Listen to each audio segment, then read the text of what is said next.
describe the relationship between students and faculty? Well, I would describe the relationship at UW-Parkside between faculty and students as being a close professional relationship. Because we're a small university in a relatively small department, we have an opportunity to get to know the faculty members. The faculty members have an opportunity to get to know the students through advising. All students have a faculty advisor. Through their classwork, which then the classes are small, and through projects. We do a lot of projects for the community here, and such as marketing research projects, marketing plans, information technology projects. And the students and the faculty member work closely with a community partner in order to accomplish the project's goals. I think that the close relationship, the close professional relationship, is a strong benefit to this university. What advice would you give students who want to be successful in the School of Business and Technology? Students go through an entire life cycle here at the university, and probably actually beginning before they come here. And so one of the things that students should do to be successful is adequate preparation in high school. And that can mean taking a rigorous set of courses, making sure you at least get in enough math. And then once you get here, getting involved in clubs, getting involved with other student groups, and getting involved in projects. One of the things I think you need to ask yourself is, how are you going to distinguish yourself once you leave?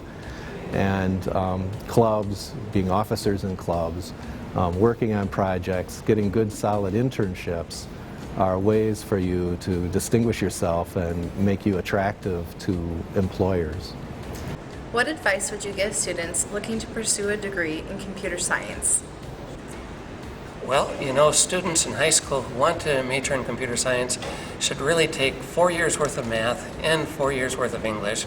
I know it sounds like I'm being your parent, but math and English are going to pay off whether you major in computer science or anything else. And computer science is a math-related discipline. In addition to that, if you can take some programming classes while in high school, that will get you a jump up on a lot of other students who don't come in with any computing background. However, our curriculum doesn't require that. It does, we start out from scratch with the programming. Once you're here, once you're studying, well, it's the same old story. Work hard, get your projects done, go to class. All of those things will pay off in the long run. What advice would you give students looking to make it in the world of IT? Employers are looking for a wide variety of skills now in their employees. Employers pretty much assume any computer science major is going to have a very solid set of technical skills. They know how to program, they know what the architecture of a computer is like, all that sort of stuff. It's the additional stuff that really makes a difference in landing a job out there, or landing the job you want out there.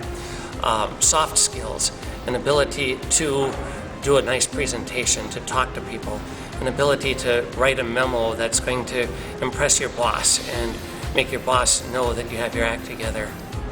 A lot of those skills can be gained through classes, maybe not computer science classes, but classes at Parkside. But in addition to that, I'd strongly encourage all students to go out and try to land an internship. The summer internship program at Parkside is really strong. Most of the computer science majors get some sort of IT-related job during their junior year, maybe during their sophomore summer, and then continue on with that job throughout their junior and senior years. And those really pay off. That looks great on a resume, and it can really help sell you when you start talking to prospective employers.